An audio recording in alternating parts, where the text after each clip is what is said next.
Hello everyone and welcome to my live event. I'm not doing this because I am looking for some entertainment, but I wanted to be able to share with you some of my insights today and allow you to have a fun time if you are by yourself and you have no plans for this afternoon, evening, depending on where you are looking at this event. But I also wanted to give you some live readings if you are interested in asking a question. So I am going to be asking you to let me know where are you watching me from, because I would like to know who you are. So get ready. Let me know if you have, I'll say hi, so you can hit the like button. You can, hit the heart button, and you can also, hey, give me a wow face as well to let me know that you are watching. And so we can get started as quickly as possible. And I hope that you will find this particular event entertaining and hopefully in a way that you will want to do it again soon. So I'm going to be also looking at this event from a live point of view, and I hope that you can see me. So I'm gonna trigger a little bit some things because I would like to be able to make sure that if you have any comment, I can see it.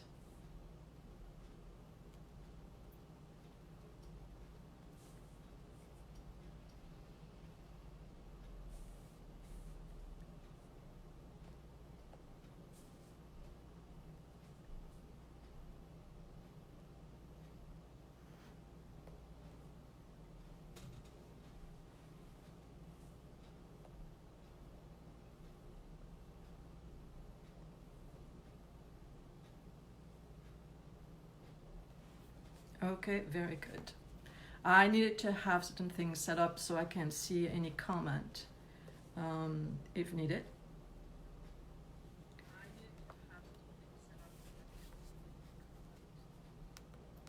There we go. So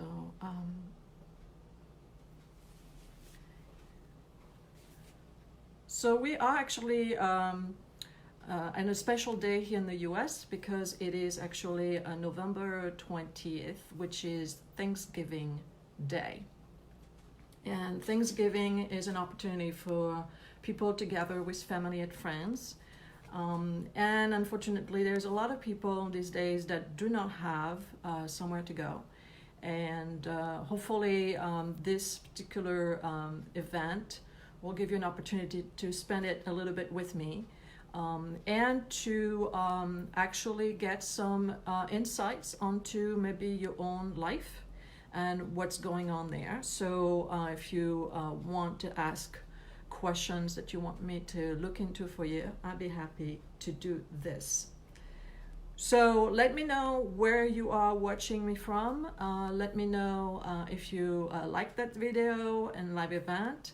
But I'm going to start to talk about how I usually work my psychic insights, and if you were to book a session with me, how I will proceed.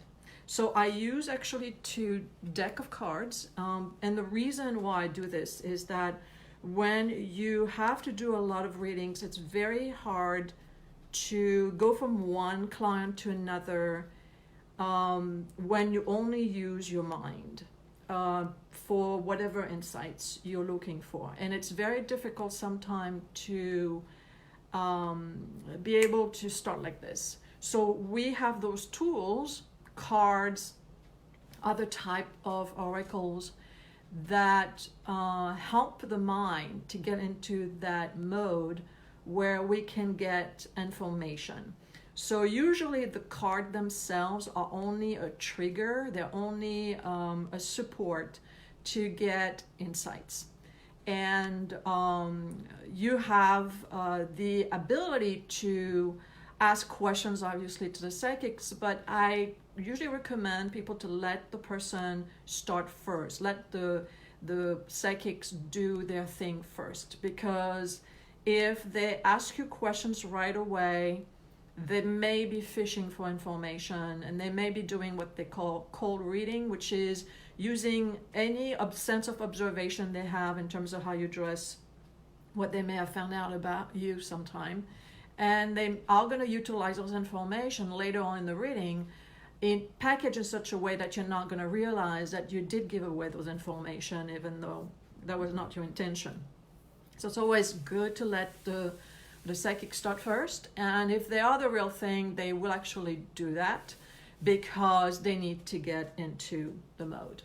So I use two deck of cards. One is only used right at the beginning and will never be used again during the session, which is a Tot deck. It's a tarot deck, and a lot of clairvoyants use this deck because of the color that this tarot offer. The mind is receptive to color forms, so a lot of people who are naturally psychic tend to gravitate around those decks because it allows them to get started. Sometimes when the illustration is too specific, it can be a deterrent, so it means that the reader is going to read the card. It's going to use whatever details is in the card to read it. Maybe the intuition is going to come in, but it's basically going to be used on the illustration itself, versus a psychic is not interested in the details of the illustration. It's going to look into whatever first impression they're getting when they see that imagery. And it's interesting that Esther Crowley commissioned this deck with an artist that was a woman, and she did a fantastic job back in the day doing this particular oracle. So I will use that to get started, but it's very brief. And I will use what I am known for, which is the Lenormand deck. And the Little Lenormand, which is the French translation of it, was kind of very well established in Europe back in the 50s, and you had quite a few readers that were using it, but it started to really disappear and become very limited in the number of decks you could get. And usually you had to order it from a professional reseller. Today we're on a very different situation, because when I published my book, The Secrets of the Lenormand Oracle, which, by the way, just to show you how it looks like, is this one. Back in 2007, my plans were to create methodologies and opportunities for people to really utilize the Lenormand very fast. And by doing so, kind of getting it to be more updated. And I used my professional experience, because I was trained on the Lenormand when I was a kid. And I stepped out of it, went into astrology, came back into it when I was like 18. And basically started to read people when I was 15 with this deck. And when I came in the US, I was working as a professional psychic, and obviously I had to develop certain ways to give answers very quickly to my clients that did not involve very lengthy layouts process. So over time, clients asked me if I wanted to consider writing a book about my knowledge, because they were very intrigued about those little cards. And several years later, thanks to self-publishing, because there would have been no way a publisher would have been interested in such a niche market, I was able to self-publish this particular manual that became a bestseller. So the Lenormand deck that I use is what they call the Blue Owl. And I also use the STS, which is my own Lenormand deck, which is this one. And I also have another deck that is also a Lenormand that is called the Alone, that I also use. So imageries in the Lenormand can be now very varied. A lot of self-published authors of Lenormand decks have brought up a variety of options and choices that I'm very glad to see, because the long-term lifespan of an oracle can only be secured by a lot of creativity and people really participating into developing a lot of products, that it is books, decks, and any variations in between. So we can say today that the Lenormand Oracle is doing very well, in contrast to in the early 2000 years, where it was basically dwindling to death. And at that point, I can tell you in the 90s, US Games tried to release a set with a book and a deck of cards, and they didn't do well at all with it, to a point where they completely abandoned, distributing anything new when it was coming to the Lenormand. There were no taker. And the reason there were no taker is there were no updated ways of utilizing the Oracle. So when I do handle questions, because I start first and then the client tell me what they want to know, I will use the Lenormand. That is really my signature deck. This is what I'm known for, and this is what I'm very strong at, because I have breathed that deck for over 40 years, and I'm in my 50s. So I know not only the deck very, very well, I've been trained the traditional way as well, so I know all the variations. I have actually a course on the traditional Lenormand, if you're interested in looking into this, in the Esoteric Academia in Teachable. So I can put a link in that video so you can check it out. There is also other approaches to Lenormand that I also offer on that platform. So I would like you to let me know when you are coming on board and then you are watching this video, because I would like to hear from you individually, and particularly if you're thinking about asking me a question. And I'm going to look for you into what is a Lenormand Oracle, so that you are feeling comfortable in the way I'm going to answer your questions, right? So this is a very small deck that has nothing to do with tarot. It's not coming from the same source, right? And it's composed of only 36 cards. That's the original setup. If you find some Lenormands that have more symbols than the 36 I'm going to show you, then it's an extension, an additional personalized artist point of view, but it's not part of the traditional normal setup of the 36 that was known from 1845 on, because that's when the commercial finished product was released, 1845. So we have a very, usually it's a smaller version deck. Tarot tend to be larger, but we're seeing now size changing as well, depending on what you want to do. But we have symbols, and those symbols represent the lifestyle back in the day of what was going on in the 1800s. So we have usually two people represented, right?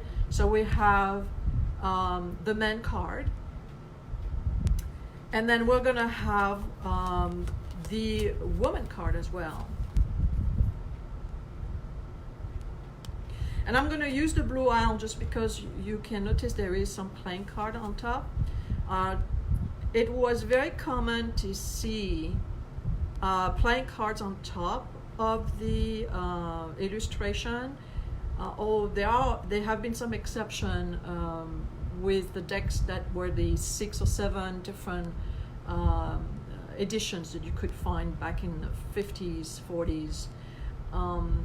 But they are not really useful, because they can be contradictory in their meaning as playing cards, meaning in cartomancy we can do readings using just playing cards. They sometimes contradict what the actually traditional meaning of the Lenormand is. And so I really think that sometime playing cards were added to the Oracle to allow people to kind of disguise those deck of cards as things you could also play cards with using the playing cards, because it was not really totally accepted to do fortune telling, even though it was a jeu de société, which is a fun game to play between friends. Tried to mention at the time there were no television, no radio, so people had to find things to do. But you will see also oracles, Lenormand, that don't have the playing card really shown that way. They are mentioned, and I will show you how they are, but not as significant here. So we have always a man and a woman card. I will show you the Alone Lenormand that I'm also selling on Etsy under the Lenormand Oracle shop. The Alone has also a man and a woman, and you're gonna see how an artist take their perspective when it comes to people. And we have here the woman card, and here the man card. So again, there is a playing cards, as you can see on top. This actually that I have for 6 years or 5 years is an original old one that I kept.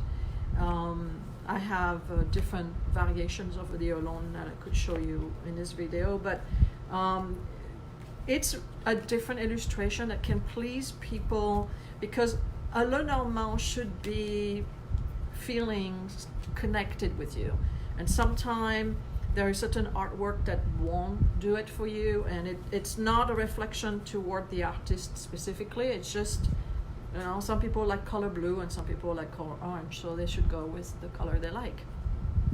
And for the STS, I'm going to show you, this is again an old version of the STS I have, because I actually use my own deck that I have for 6 years now. They do last. But they are a little bit bitten, because, you know, bitten up when you use them a lot, they take some age. Patina, we'll say, to be more elegant. So I'm going to show you also the men and the women. So where are the playing card? They are basically shown here. Like, see, it's very discreet, because the way I work my Lenormand, I don't use the playing cards. You know, they are rarely used, and at this point, since I am basically born psychic, I just need to have something that get me started. And what is important, I believe, though, for any Lenormand Oracle, is to be very easy to capture. Unless you're somebody who likes to contemplate and daze into a very busy artwork, because this is how your mind functions, most people want something that is strong enough that right away their mind capture the meaning of it. They know what a house looks like, or they know what a heart looks like, so that they can tap into something that is higher than themselves. Sometime when it's too busy, or when the symbol is difficult to recognize because of the way it's presented, it can prevent the psychic input. It won't prevent you to read card reading, but it will, I believe, create interference with the download, if you see what I mean. So, again, let me know if it's something that you are interested in understanding from the back end, because a lot of psychics don't really want to talk about how that works. I'm the type of person who likes to explain how the process really takes place. And usually it's better if your client doesn't tell you much, because you need to be able to go with what you are feeling. You have to go with, you know, what you understand about what you're seeing for your own instrument. And the more information sometimes the client gives you, it's sometimes information that are assumptions or they are the client perception, doesn't mean it's really what's happening. It sometimes doesn't mean this is what really the person is thinking if they ask about somebody. And the other thing I really recommend my clients to do is you need to be able to record the session. We have phones today that are extremely dependable when it comes to recording. Please, please, please do not get a reading from somebody who doesn't want you to record the session. And the reason is if they are a cold reader, for example, which is they're manipulating you. If you were to listen to the recording later on, you may be able to catch up on that.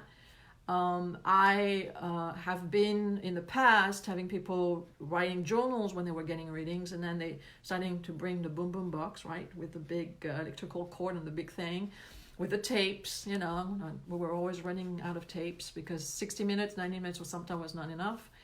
But today we don't have the problem of capacity and running out of memory because most of those phones have their own recording app that are very efficient. And even though you may not believe what the person is telling you, or it doesn't make sense to you at that moment, or you're confused about what is being said because it's just you have no idea how this is really inserting into your life, the recording is there. And what I found out, and sometimes people 3 months, 6 months later come back to me and say, hey, I didn't believe anything. Actually, I thought, this was not a good reading. I didn't believe your answers. I didn't want to believe it, but sometimes I don't believe this was going on.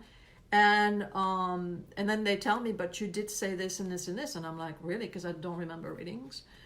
And they were like, and sometimes some of them make me listen to that portion and say, you see, you said, and everything you said happened exactly how you described it. So recording, as far as I'm concerned, is primordial. You have to be able to do so. I don't care what kind of reading you're getting. It is a mediumship or astrology reading or whatever. You should have the right to record it. And if the reader is not comfortable with that, doesn't want you to do it, do not continue with the session or be willing to waste your money. And you may have a great reading, but I doubt that at the end, whatever this person said had anything to do with the future. This person was able to talk about stuff that does not need to be verified months down the road. So just know that that's my principle. I always teach my first time client, this is two things. If the person doesn't want you to record, that's red flag. If the person asks you questions right away in terms of what you want to know, that is a red flag too. You should be able to say, at least let me tell you what I'm seeing. And it's sometimes what you're seeing is directly related to what's going on and what they're going to ask.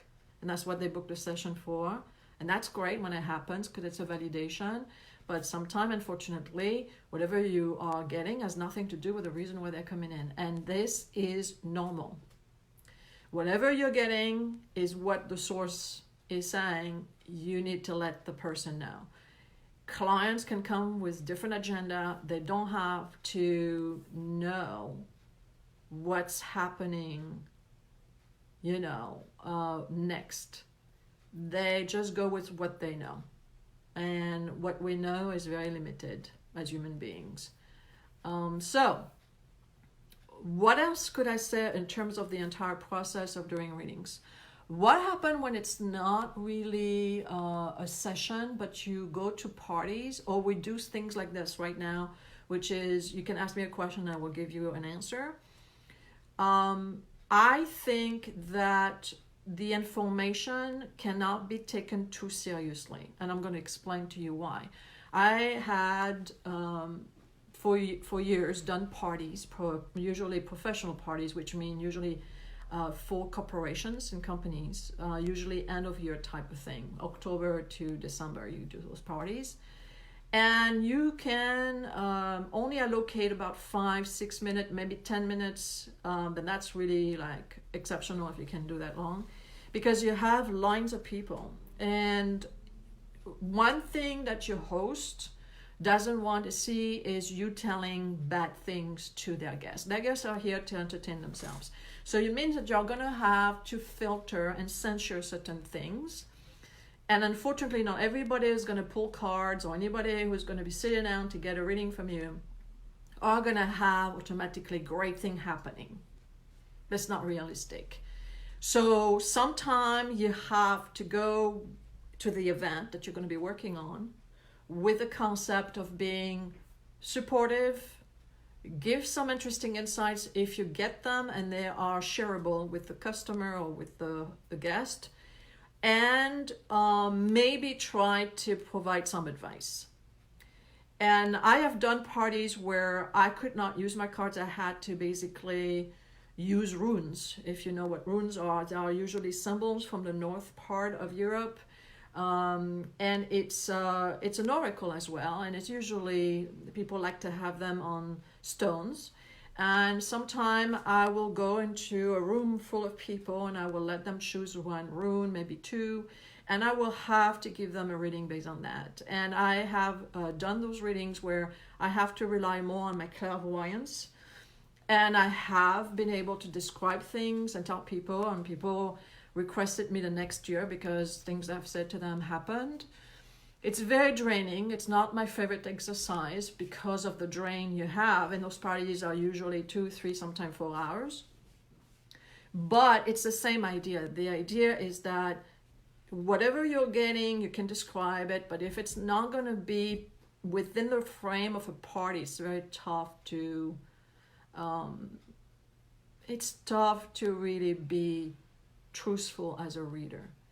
I think that a true reading takes place privately between the reader and the person. If the guest or the client comes in with that openness and really is seeking guidance and insights, then it can be really interesting. In my entire career, which has been doing that really 30 years, when I get paid for doing this, I've done some experiments where I will do readings for up to 20 years. I will basically ask you how far you want me to go into describing your life. And what I found out is that if you go too far down the road, what happens is you lose your client as you're talking, because people have their own opinion of where they're going to go in life, and they can't foresee nothing. And that's what a psychic is somebody who can see what is not foreseeable. If the future you have seemed to fold logically based on what you wanted or was hoping for, that's fantastic. But the reality is not everybody is going to have that smooth ride. There are situations that happen sometime that are very serious, very significant, life-altering, and sometimes people should not know about it. I'm the type of person, I believe, that unless you're dealing with a person who is spiritually open and evolved enough to want to really have an experience, then you will have to trim some of your insights to make the reading fit right for the client. And so what I found out is when I was doing 20 years, 15 years, which I can do, and again, they were all recorded. People really thought I was crazy, except that for some of them that were 10 years down the road, because our clients that have been with me for 28 years, they will let me know 10 years later, everything you said is what's going on. And the problem is when you go too far, into the future, you can't really explain how people get there, because you only see the final landscape. Versus normally what I do is short-term readings. Short-term means that I do prediction that can be validated within a few weeks, maybe sometime days, few weeks, few months, maybe within a year.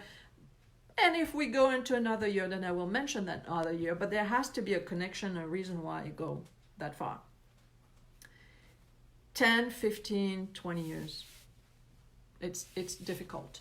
Of course, when I do karmic astrology, which is I'm a full astrologer, I was trained by the Rosicrucians when I was 19, and I had my own radio show when I was in France on karmic astrology. So when I do a karmic astrology session, it is about a lifetime, so it's different. That's why it has to be recorded. Because when I used to have my radio show 30 years ago, a lot of the things I say live did come through sometime 20 years later. If I read for somebody who is 85 years old, I will have validation right away because their life is normally behind them. So they can tell you how accurate the reading is. But when you read for somebody who's 25, it's difficult because, again, there is that idea of, I know where I'm going, I know what kind of future I want. And then this person that I don't know is going to tell me that this is where I'm going to go at the end. And that's not what I have in mind. I'm 25, and this is what I want to believe. And when that happens, the recording becomes the witness of your abilities, because later on, certain things come through, and that client may come back later on to tell you that what you said did happen. But I will tell you that I have read for people who are in their 70s, and my oldest client was mid-80s, and everything was validated completely. It was almost like 95% accurate. And this is a lifetime reading. So depends on what kind of methodology you're using. But when I use cards, which is basically intuitive readings, is 85% of my business as a reader. Because karmic astrology sessions are long and they are more expensive because you spend at least 2 hours, sometimes more. That's a different deal. But anything has to do with cards, it's usually short-term readings. So people can come and see you maybe every few weeks as they have something going on, or every few months. So it's a little bit more like a regular type of consultation. So, it's one of those things when you deal with psychic readings, people don't tell you. And be aware also that people can sometimes tell you things that seems to be right on the money, like giving you the color of a purchase. Colors, if you drive right now, statistically, the majority of the car parked these days in the US is white and black. So saying to somebody, I see you having a black car, your next car is going to be a black car, your chances to be right are extremely high. So I always joke when I give that kind of detail, because it's not something I consider is a way to validate my abilities. It's giving you color. Now, 20 years ago, you had colors that were fantastic, like purple, gold bronze, colors that were kind of like green apple. And so if you come up with that kind of color as your next car, then I will say you probably have something here that you saw. But there are details sometimes people utilize. It's a way for people to get validation during the reading. It's a cheap shot to psychic input, this is the issue sometimes I'm having. And also you have to be aware that if you are somebody who is codependent with a relationship, for example, a lot of readers will nurture that, because codependency means you are going to be coming to see them often. Because most likely in a codependent relationship, there's going to be some ups and downs, and you're going to need to be taken care of. And that means that the reader can see you often and charge you accordingly. And I have seen readers really not doing a good job sometime to make their clients more aware that they needed help, which means instead of seeing a psychic, go to see a psychologist. And it's one thing I do, and it's only me, where I will sometimes refuse service if I feel that a regular client of mine or a new client that seems to be mentally going through a breakdown or some kind of strong emotional situation, I will ask them to go to see someone before they come back to see me.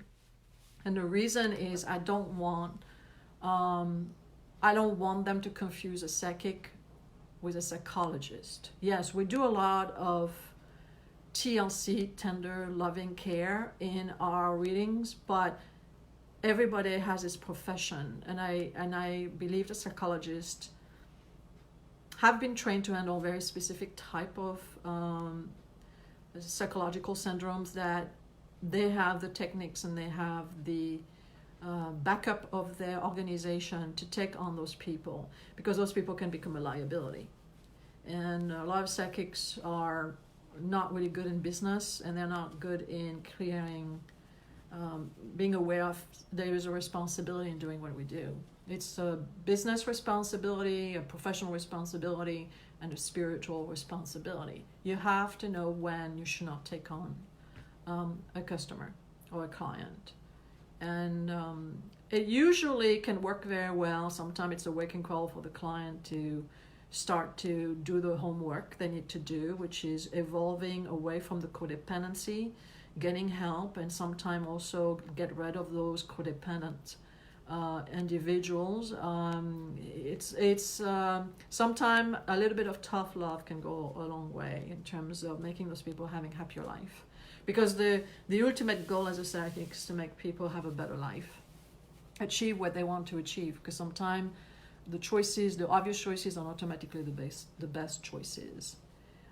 So it's part of the reality of the business that nobody wants to talk about. And the reason is we are living in a society that wants people to believe that it's all love, peace, and making your own luck, and manifesting everything. And the reality is we are also people who suffer, who have depression, anxiety, and we also are people that need to deal with those difficult emotions, and we have to learn to cope with them.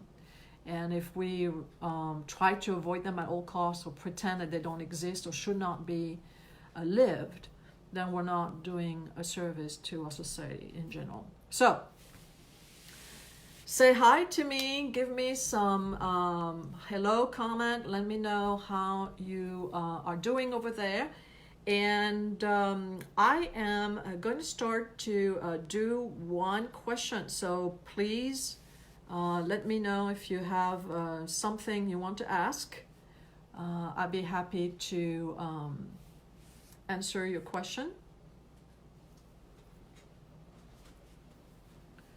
And again, if you do not feel comfortable in asking the question, because sometimes comments, show some identification and you don't want to be too specific, just know that you can book a session with me privately if you feel like you really want to talk to me. Privately, if you go to my website, sylviesteinbach.com, you will have the option to book through my private office. It's automatic. You get access to a scheduler that will tell you what is available and what day. You can book an appointment. I will not accept walk-in, and I don't accept actually same-day appointment. But you can always book yourself the day before if it's available. I do phone session, I do Skype session. I have a lot of international clients. I read people from Brazil to England to sometimes Singapore to the Mediterranean Sea. I have people everywhere. And so sometime if you cannot book at the time you want, it's because usually it's taken already. Now, if you are the type of person that you want to be able to drop at the last minute and you want certain hours that I do not offer privately, I also work out of Venice bookstore right on Abbot Kinney. And you can also, on my website, see the link to book on the scheduler for their system. And you will see the price sometimes are different depending on what you book, but it's the same thing. You have access to the hours. And you can also do phone session and in person when you go to the store directly. And you can always be a walk-in, which means you can go on the same day when I'm going to be there and see if I'm available. So that's the two opportunities I'm giving to people to see me, and it usually works well because both of those opportunities have different things to offer for different need, and that's the point. Also, if you go to my website, sylviesteinbach.com, you can watch some of the videos I've done in the past, interviews and certain type of release I've done, because I have 2 books out there, which is The Secret of the Lenormand Oracle, but I also just released last year this book, which is The Secret of the Bélin Oracle. And the Bélin Oracle is actually a French oracle. It's also very different than the Lenormand. The Bélin has that mysterious aura because it was also originally drawn by an astrologer and somebody who had a lot of knowledge back also in the 1800s, but it was never commercialized because the deck was kept for private purpose, which means he was using it in his professional practice, but he never intended to publish it. However, it was found along with some of his notes, and therefore the person who found it was also a famous clairvoyant, Mr. Bélin, and he released the full deck for commercial purposes in the 70s, I think, or 60s, and basically it became a phenomenon because people saw some kind of resemblance to the Marseille Tarot in the drawing, like with basic colors, and also it has more cards. It's really 52 plus 153.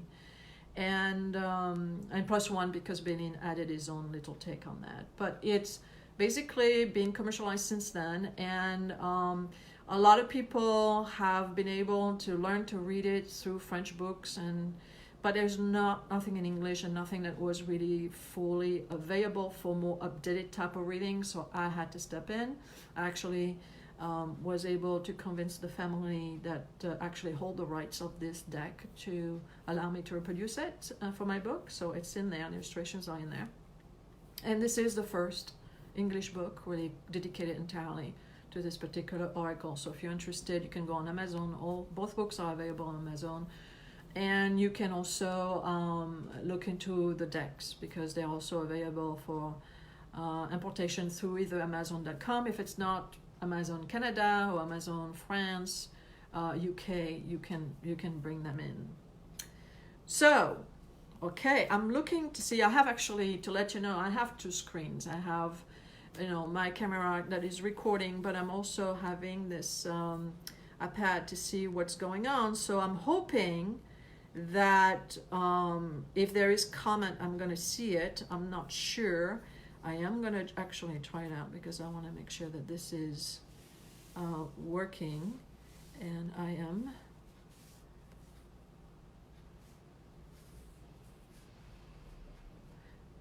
going to post a comment.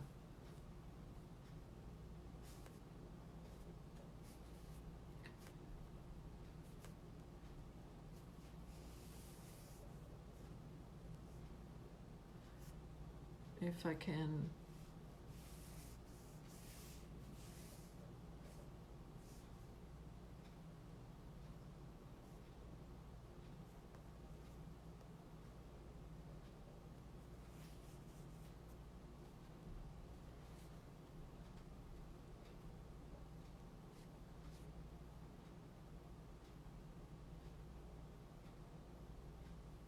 See, I found out that the first time I did this particular live event, and that's why it's done Thanksgiving Day, because I am learning this system of looking into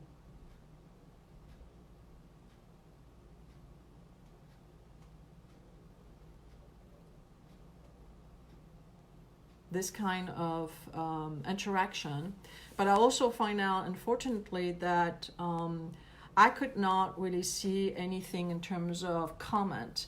So, and apparently I'm not the only one who's have had this kind of problem using mobile device. I'm trying here to see if this is actually going to be the same situation. So what I'm going to do is I am going to be ending this event, and I'm going to look to see if you have made any comment. And if you have left any comment, like you had questions for a reading and you wanted me to do something about that particular question, I will go back live because I dedicated 2 hour time for this event in order to try, you know, and get better at it. It's a kind of a training in disguise, and I'm trying to figure out, depending on what device I'm using, how I'm going to be seeing those comments. So obviously I'm using an iPad right now to look at the live feed, but it's not giving me the option to see anything, because even when I wrote what I wrote, I could not see it either. So if you have any questions that you wanted me to answer today, put comments on this video, and even if I'm going to end it, add those comments after the video live feed is over. I am going to go back in and start over again that live event, and I will be addressing your readings at the time. So bear with me, it will get better as I'm learning with those different tools how one work. I was an issue with comments when I was looking into it yesterday, and I was hoping around this problem, but apparently it is there. So forgive me if I am not answering your question. If you have put any comment on that feed, I'm going to look into it. So we're not done, so stay tuned. And I am going to be setting up a live event once I have checked your question, if you did post one. So I will see you very soon. Stay tuned.